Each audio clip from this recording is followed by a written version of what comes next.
As we go deep now into lap 4, half a second clear of Álvaro Bautista. The problem for Toprak is this is where Bautista should make up all of that ground, exiting turn 15 at the end of the 4th lap. We'll see on board with Jonathan Rea. This will give us a good indication of Bautista escaping from Rea, leaving him in his wake down in 3rd position.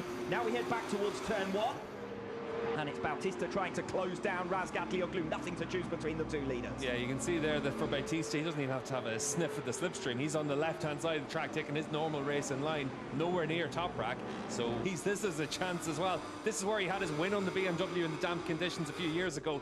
If he's able to run with these guys for the first half of the race, that's going to give him such a lift.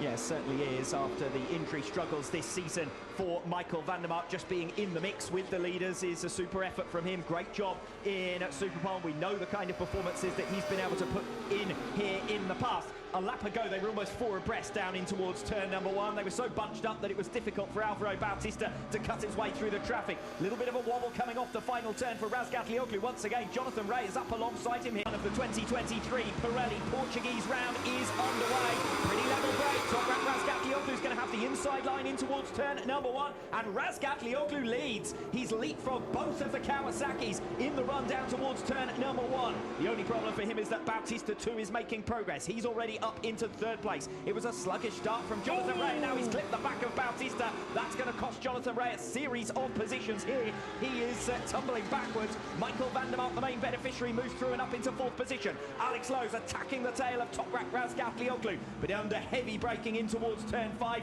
it is Toprak who holds sway. This is Jonathan Rea. He's dropped behind Danilo Petrucci all the way down to 7th position then for Rea. So it's now RAZGATLIOÐLU who leads, from Lowe's in 2nd, Bautista in 3rd, van der Mark 4th position. Super start for him, as well as Remy Gardner ahead of Danilo Petrucci, and Jonathan Rea back down to P7. Yeah, really good jump off the line from Lowe's to be able to get through on Jonathan Rea, and then Rea gets pushed down the field into turn 3. Johnny actually did a really good job not to clean Bautista out, because that could have ended in tears for the number 1 as well. We've seen so many times down the years when we had the reverse grid format for the top 9 positions, Jonathan Rea carved his way through the field. Tougher task for him these days, with the Kawasaki not as performing perhaps as it was in the past. What we're seeing again in the early stages of this race, you can see RAZGATLIOÐLU and Lowe's at the front. They opened up a bit of a gap to Bautista. Van der Mark in the BMW and P4, he closed onto the back of Bautista as well.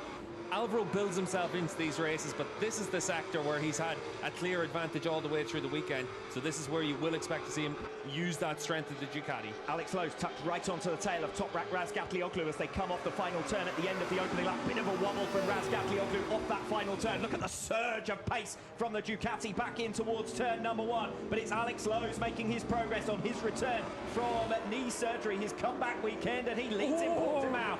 Massive, massive moment there for Remy Gardner from P5. Well, dropping out of P5 now, Jonathan Rea comes through. Yeah, Rea now right on the back of this as well. Good move by Lowe's into turn 1. If you get the high ground, you dictate terms, unless Toprak's really able to break in deep and sweep across the front of you. So good move by Lowe's to get in front into turn 1. 275-metre braking zone. You don't make too many passes on Toprak Razgatlıoğlu in that fashion. That's going to be a postcard moment as far as Alex Lowe's is concerned. He leads on lap 2 of this 20-lap race. A long way to go just yet, but Toprak Razgatlıoğlu now has no bike between himself and Álvaro Bautista. Yeah, Lowe's needs to scamper now if he can, because with RAZGATLIOÐLU and Bautista, you want them to battle with each other and open up a bit of a gap. Cracking stuff from van der Mark. Superpole was able to put it on the 2nd row of the grid, and now he's able to go with the race leaders. Great to see. Jonathan Rea, though, through on the inside of Michael van der Mark, despite the Dutchman's stunning early start through into turn 11. We've seen plenty of passes from Rea there. The natural racing line is a wide, sweeping one, and Rea takes the tighter line to force his way through. Top 5, though, still separated by less than a second. It's really important for van der Mark, though, to go with them, give yourself the chance of that big point-scoring finish. But look at how close it is between the 5.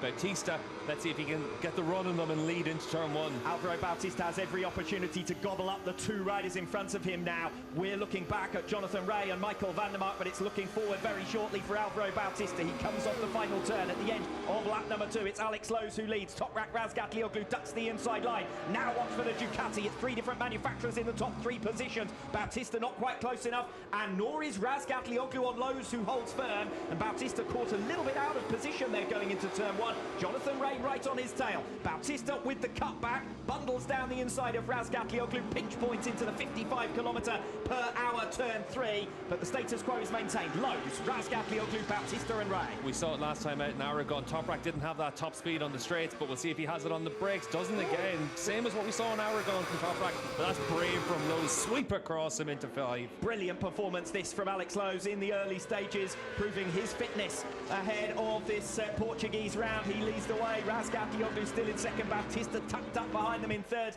But the longer this race goes on, the more menacing Bautista is going to be. Yeah, but as long as we keep these 5 riders in a group, we've got 5 great riders, 3 manufacturers. Let's see what's going to play out for them.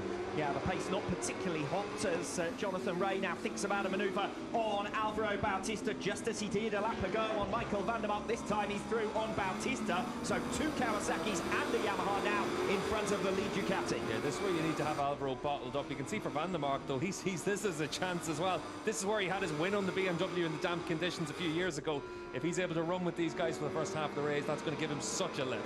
Yes, certainly is, after the injury struggles this season for Michael van der Mark. Just being in the mix with the leaders is a super effort from him. Great job in Superpole. We know the kind of performances that he's been able to put in here in the past. A lap ago, they were almost 4 abreast down in towards turn number 1. They were so bunched up that it was difficult for Álvaro Bautista to cut his way through the traffic. A little bit of a wobble coming off the final turn for RAZGATLIOÐLU. Once again, Jonathan Ray is up alongside him here. They're 3 abreast into turn 1 this time at the start of lap 4. We're watching back at Álvaro Bautista.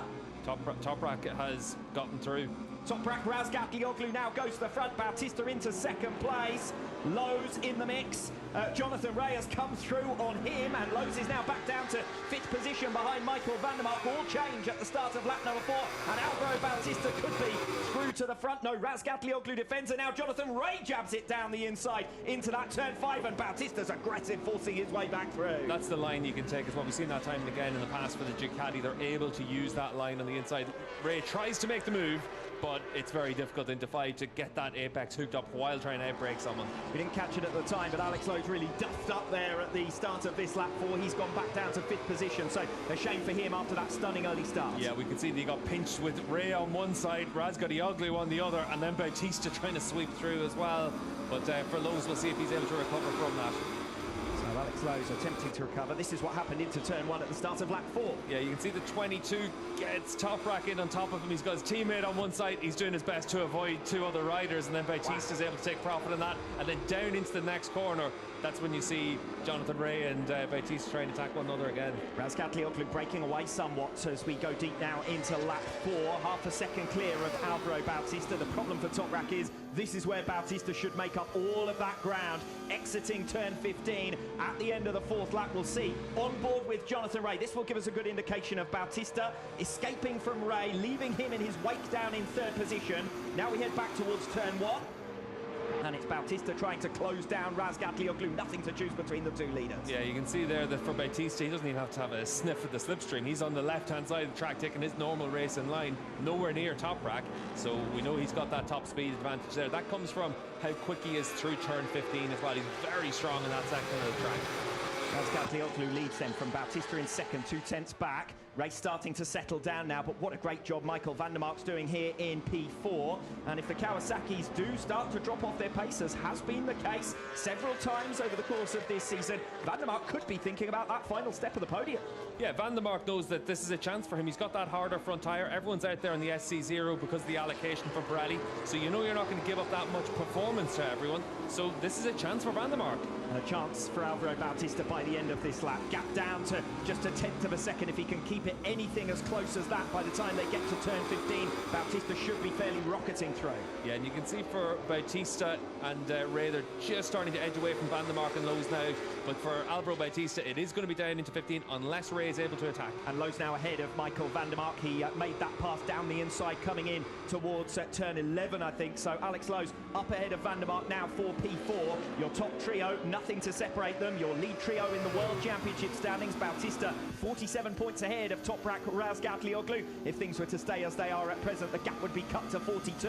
But it's Bautista now who should have the surge of speed coming off the final turn. The surge of speed that's demoralised so many of his rivals. Cuts past Toprak Razgatlıoğlu to lead, and already by the end of lap 5, Bautista is in front. But Razgatlıoğlu will respond. 275-metre braking zone into that first turn, the heaviest braking zone on the circuit. Ideal for Razgatlıoğlu to answer straight back. Yeah, Toprak, as you can see, they're just not going to accept giving up that position. At the end of the day, for Razgatlıoğlu, he needs to back the field up at this stage, because we know that Alvaro in a straight-up fight has that advantage. We saw it last time out in Aragon. And for these riders at the front, they know they need more riders in the group to try and put people between you. Yeah, that's exactly what Razgatlıoğlu needs. Toprak Razgatlıoğlu needs Jonathan Rea to get through here on Álvaro Bautista. The more bikes he puts between himself and his championship rival, the better, because as the race goes on, Bautista's only going to get stronger. And this is where into turn 10 and 11, we need to see if Rea is able to get close enough to Bautista. Bit of a wobble over the hill for Álvaro Bautista. Does that give an opportunity? Does that give some momentum to Jonathan Rea? Bautista going a little bit more defensive this time around. He knows the attack is going to come from there, from the Kawasaki man. Yeah, and the short straights here give the Ducati that shoot on the way out. But for Jonathan Rea, we know once they're into those braking zones, when you're placing all of the load on the front, this is where he gets his opportunity. You can see how much tighter he's able to hold that Kawasaki through turn 13. He's got so much more confidence in those areas than Bautista. But from this point on, once Alvaro cracks open the gas, look at how the gap just gets smaller and smaller to Toprak, particularly on the exit of turn 15. I think back to Most when Bautista was making his passes earlier in the straight, and Razgatlıoğlu on the brakes was fighting his way back through into turn number 1. Bautista's got the job done even earlier, if anything, this time around at the start of lap number 7. Jonathan Rea's got some momentum here on Toprak as well, going in towards turn number 1, but Bautista's opened up enough of a margin now, and from here on in, it's going to be very tough to live with the pace of that Ducati. Turn 3, Toprak has to attack. We're watching Andrea Locatelli, 15th position for him as he tries to fight his way through. He's out onto the curbs and passed by Dominic Egerter. Race at the front though, with Bautista and Razgatlıoğlu separated by just sweeping line from Michael van der Mark. Leaves the door open. This time it's Remy Gardner coming through. They don't bang bars though, and van der Mark successfully made that outside recovery this time around. Van der Mark's the only rider you see able to make that line work as well. When riders come down the inside of you into that right-hander down the hill, it is a case of just ceding the position. Van der Mark, though, a few laps, has been able to run around the outside and make sure he's able to hold on to the position. Really good stuff to see from Van der Mark.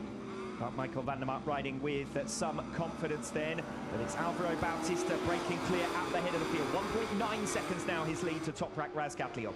Yeah, and for Bautista now, you're into that final lap. 2 seconds of an advantage. Toprak's got 4.5 seconds at hand on Jonathan Rea, but it's all about this scrap now to see who's going to end up finishing 4th, 5th, 6th and 7th. Can Gardner make the progress to come through? He's been fast all weekend.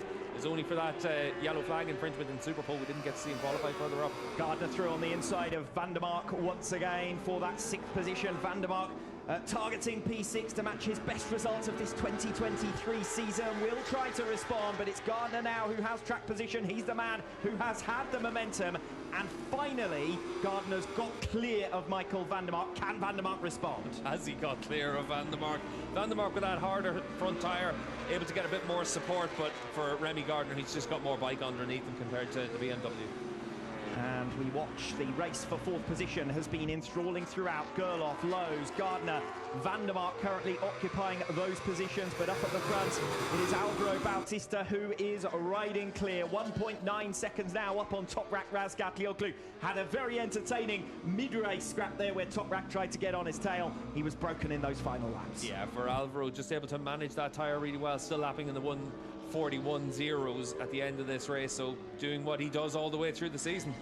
Álvaro Bautista then rounds the final 2 turns. He's broken clear of Toprak Razgatlıoğlu. He extends his lead in the championship standings, and Ducati are manufacturers world champions in 2023.